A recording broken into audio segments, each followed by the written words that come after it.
രാജ്യത്ത് parliament election കഴിഞ്ഞതിന് ശേഷം കേരളത്തിൽ ഉപതെരഞ്ഞെടുപ്പുകൾ നടക്കുകയാണ് 3 മണ്ഡലങ്ങളിൽ. അതിൽ 2 നിയമസഭാ മണ്ഡലവും ഒരു പാർലമെന്റ് മണ്ഡലവും. ഇതിൽ നിയമസഭാ ഉപതെരഞ്ഞെടുപ്പ് നടക്കുന്ന ചേലക്കരയുടെ തിരഞ്ഞെടുപ്പ് ചുമതലയുള്ള പാലക്കാട് BJP മേഖലാ വൈസ് പ്രസിഡന്റ് ആയിട്ടുള്ള ബിജോയ് തോമസ് നമ്മോടൊപ്പം ഈ ഒരു സമയത്ത് ചേരുകയാണ്. ചേലക്കരയിലെ BJPയുടെ സാധ്യതകൾ എത്രത്തോളം ഉണ്ടെന്ന് ഇദ്ദേഹത്തോട് തന്നെ ചോദിച്ച് മനസ്സിലാക്കാം. ചേട്ടാ നമസ്കാരം. നമസ്കാരം. എത്രത്തോളം പ്രതീക്ഷകളാണ് ഇത്തവണ ചേലക്കരയിലുള്ളത്? ഈ പാർലമെന്റ് തിരഞ്ഞെടുപ്പിൽ ആലത്തൂർ പാർലമെന്റ് മണ്ഡലത്തിൽ പെടുന്ന ഒരു നിയമസഭാ മണ്ഡലം കൂടിയാണ്. വലിയൊരു മുന്നേറ്റം, 1 ലക്ഷത്തോളം അല്ലെങ്കിൽ 1 ലക്ഷത്തിന് മുകളിൽ വോട്ടുകൾ വർദ്ധിപ്പിക്കാൻ BJPക്ക് അവിടെ സാധിച്ചിട്ടുണ്ട്. എത്രത്തോളം പ്രതീക്ഷകൾ നിയമസഭാ ഉപതെരഞ്ഞെടുപ്പിൽ അവിടെ BJPക്കുണ്ട്? BJP തീർച്ചയായിട്ടും വലിയ പ്രതീക്ഷയോട് കൂടിയിട്ടാണ് ഈ നിയമസഭാ ഈ ഉപതെരഞ്ഞെടുപ്പിനെ നേരിടുന്നത്. കഴിഞ്ഞ പാർലമെന്റ് തെരഞ്ഞെടുപ്പിൽ ആലത്തൂർ പാർലമെന്റ് മണ്ഡലത്തിൽ ഉണ്ടായിട്ടുള്ള വോട്ടിങ്ങിന്റെ വർധനവ് അത് പരിശോധിച്ചാൽ തന്നെ നിങ്ങൾക്ക് ബോധ്യമാകും BJPയുടെ വളർച്ച എത്രത്തോളം ഉണ്ടായിരുന്നു, വോട്ടിന്റെ നിലവാരം എത്രത്തോളം ഉയർന്നു എന്നുള്ളതിനെ കുറിച്ച് കൃത്യമായ ബോധ്യപ്പെടൽ നിങ്ങളെ പോലുള്ള ആളുകൾക്ക് ഉണ്ടായിരിക്കാം.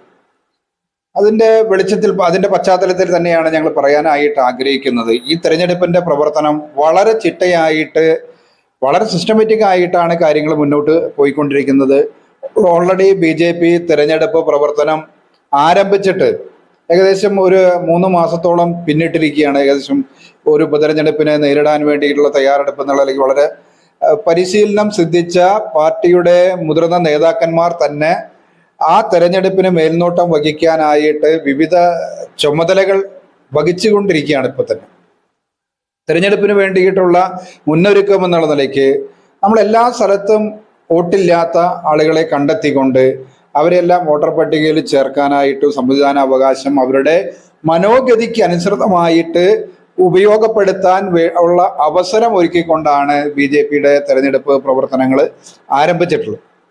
അതിൻ്റെ ഒരു രാഷ്ട്രീയ പശ്ചാത്തലം നമ്മൾ എടുത്ത് പരിശോധിക്കുന്ന സമയത്ത് നമുക്ക് വളരെ കൃത്യമായിട്ട് മനസ്സിലാകും. 2019 BJPയെ സംബന്ധിച്ചിടത്തോളം 17,132 വോട്ടാണ് BJPക്ക് അന്ന് ലഭിച്ചിരുന്നത്. 2021 ആയിരുന്ന സമയത്ത് നടന്ന നിയമസഭാ തെരഞ്ഞെടുപ്പിൽ അത് 24,045 വോട്ടായിട്ട് വർദ്ധിപ്പിക്കാനായിട്ട് സാധിച്ചു. അതിനുശേഷം 2024 നടന്ന പാർലമെന്റ് തെരഞ്ഞെടുപ്പിൽ ചേലക്കര നിയോജക മണ്ഡലത്തെ എടുത്ത് പരിശോധിക്കുന്ന സമയത്ത് ഏകദേശം 29,000-ഓളം വോട്ട് BJPക്ക് വർദ്ധിപ്പിക്കാനായിട്ട് ഘട്ടം ഘട്ടമായിട്ട് വർദ്ധിപ്പിച്ച് വന്നുകൊണ്ടിരിക്കുകയാണ്. അത് BJPയുടെ വലിയ ഒരു വിജയത്തിന്റെ ഒരു സാധ്യതകൾ തെളിഞ്ഞു കാണുന്ന ഒന്നായിട്ട് അതിനെ കാണാനായിട്ട് ശ്രമിക്കുകയാണ്. അപ്പോൾ നോർമലി ഒരു സാധാരണഗതിയിലുള്ള ഒരു തെരഞ്ഞെടുപ്പ് പ്രവർത്തനമാണ് ഇത്രയും കാലം BJP അവിടെ നടത്തിയിരുന്നത്. അതിൻ്റെ ഒരു ഫലം തന്നെയാണ് വന്നിരുന്നത്. എന്നാൽ ഈ ഒരു ഉപതെരഞ്ഞെടുപ്പ് പാർട്ടി തൃശ്ശൂരിലെ ഒരു MP-യും അതേപോലെ തന്നെ മന്ത്രിയും ഉണ്ടായിട്ടുള്ള തൃശ്ശൂരിൽ കേരളത്തിൽ വിജയിക്കില്ല BJP എന്ന് പറഞ്ഞിരുന്ന ഒരു കാലഘട്ടത്തിന് മറുപടി കൊടുത്തുകൊണ്ട് തൃശ്ശൂരില് ഈ ചേലക്കര നിയോജക മണ്ഡലം ഉൾപ്പെടുന്ന തൃശ്ശൂർ ജില്ലയിൽ തന്നെ MP ഉണ്ടായിരിക്കുന്നു, അതേപോലെ തന്നെ കേന്ദ്രമന്ത്രി ഉണ്ടായിരിക്കുന്നു. അപ്പൊ ഇതൊരു വിദൂരമായിട്ടുള്ള തൊട്ടടുത്ത സ്ഥലമാണ് ചേലക്കര. അപ്പൊ അതിൻ്റെ എല്ലാം തന്നെ ജനങ്ങള് കൃത്യമായ ബോധ്യപ്പെടല് ഉണ്ട് എന്ന് തന്നെയാണ് എനിക്ക് കാണാനായിട്ട് കഴിയുന്നത് എന്നുള്ളതാണ് ഇതിൻ്റെ ഒരു കൃത്യമായ ഒരു ചിത്രം ഇതാണ് എന്നുള്ളതാണ്. അപ്പോൾ BJP ഇന്നലെ വരെ ജയിക്കില്ല എന്ന് പറഞ്ഞെങ്കിൽ ഇന്ന് BJP ജയിക്കുകയും അതേപോലെ തന്നെ കേന്ദ്രമന്ത്രി കേരളത്തിൽ നിന്ന് ഉണ്ടാവുകയും ചെയ്തിട്ടുള്ള ഒരു സാഹചര്യമാണ്. തൃശ്ശൂരിൻ്റെ പാർലമെന്റ് മണ്ഡലത്തിന്റെ തൊട്ട ബോർഡറിൽ കിടക്കുന്ന അസംബ്ലി മണ്ഡലമാണ് ഈ ചേലക്കര. അതിൻ്റെ ഒട്ടും വിജയപ്രതീക്ഷയില്ലാത്ത ഒരു കാലഘട്ടത്തിൽ പോലും ഇത്രയധികം വോട്ട് വർദ്ധിച്ചെങ്കിൽ ഇന്ന് തീർച്ചയായിട്ടും വിജയപ്രതീക്ഷയോട് കൂടിയിട്ട് വിജയം കണ്ടുകൊണ്ടാണ് ഈ തെരഞ്ഞെടുപ്പ് പ്രവർത്തനം നടന്നുകൊണ്ടിരിക്കുന്നത്. അപ്പോൾ അതുകൊണ്ട് അതിൻ്റെ വലിയ വ്യത്യാസങ്ങൾ ഉണ്ടാകുമെന്നുള്ളതിൽ ഒരു തർക്കവുമില്ല. വളരെ കൃത്യമായിട്ട് ഞങ്ങൾക്ക് പറയാൻ കഴിയും. ഇപ്പോൾ തന്നെ ചേലക്കര അസംബ്ലി നിയോജക മണ്ഡലത്തിൽ BJP 9 പഞ്ചായത്തുകളിലായിട്ട് വിവിധ പഞ്ചായത്തുകളിലായിട്ട് 15ഓളം പഞ്ചായത്ത് മെമ്പർമാരുണ്ടായിരുന്നു, നിലവിലുണ്ട്. അതേപോലെ ഒരു ബ്ലോക്ക് പഞ്ചായത്ത് മെമ്പറുണ്ട്. പല സ്ഥലങ്ങളിലും കഴിഞ്ഞ ത്രിതല പഞ്ചായത്ത് തെരഞ്ഞെടുപ്പുകളിൽ ചെറിയ വോട്ടിനാണ് BJP പരാജയപ്പെട്ടിട്ടുള്ളത്. അപ്പോൾ അതെല്ലാം ഒരുമിച്ച് കൂട്ടിക്കൊണ്ട് ഈ ഒരു തെരഞ്ഞെടുപ്പ് തീർച്ചയായിട്ടും BJP വിജയിക്കും എന്ന് തന്നെയാണ് ഞങ്ങൾ പ്രതീക്ഷിക്കുന്നത്. അതിന് തൃശ്ശൂർ മോഡൽ പ്രവർത്തനമാണ് അവിടെ നടത്തിക്കൊണ്ടിരിക്കുന്നത്. ഇപ്പോൾ വലിയ ശക്തനായിട്ടുള്ള ഒരു സ്ഥാനാർത്ഥിയായിരുന്നു കഴിഞ്ഞ നിയമസഭാ തെരഞ്ഞെടുപ്പിൽ ചേലക്കരയിൽ ഇടതുപക്ഷത്തിന്റെ ഭാഗത്തുണ്ടായിരുന്നു. അദ്ദേഹം ഇപ്പോൾ MP കൂടിയായിരിക്കുകയാണ്. പക്ഷെ ഈ തവണ ഇടതുപക്ഷവും അല്ലെങ്കിൽ കോൺഗ്രസും അവരുടേതായിട്ടുള്ള മികച്ച മുഖമുള്ള രണ്ട് സ്ഥാനാർത്ഥികളെ നിർത്തിക്കഴിഞ്ഞാൽ BJPക്ക് സ്വാഭാവികമായിട്ടൊരു പ്രതിസന്ധി ഉണ്ടാകില്ല. ഉപതെരഞ്ഞെടുപ്പുകളിൽ BJP ശോഭിച്ച ചരിത്രം കേരളത്തിൽ വളരെ കുറവാണ്.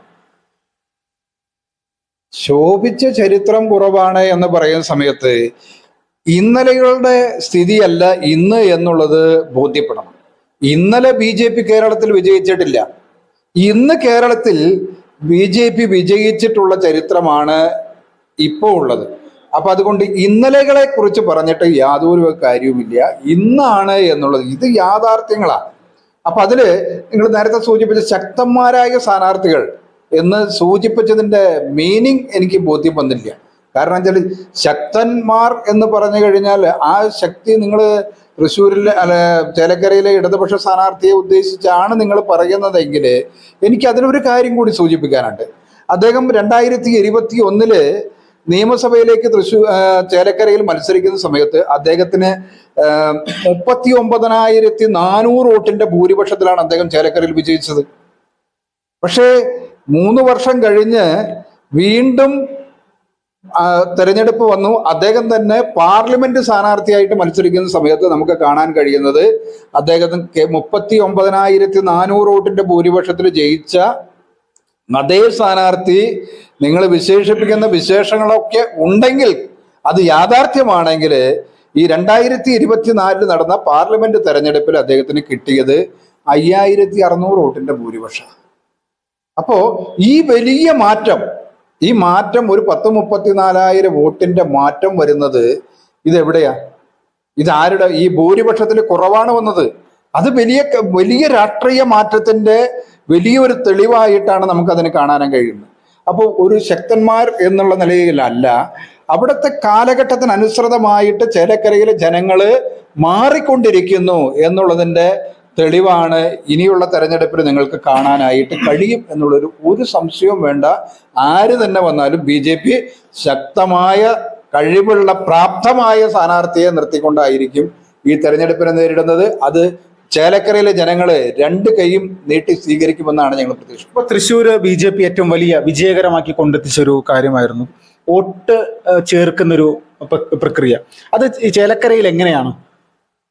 ചേലക്കരയിൽ അത് വോട്ട് ചേർക്കുക എന്ന് പറഞ്ഞു കഴിഞ്ഞാൽ ഒരു പൗരന്റെ മൗലിക അവകാശമാണ് വോട്ട് ചെയ്യുക. അത് സാധാരണഗതിയിൽ ഇപ്പൊ ആളുകൾ നേരെ പോയിട്ട് ഓൺലൈനിൽ വോട്ട് ചേർക്കുന്ന ആ രീതി കുറവാണ്.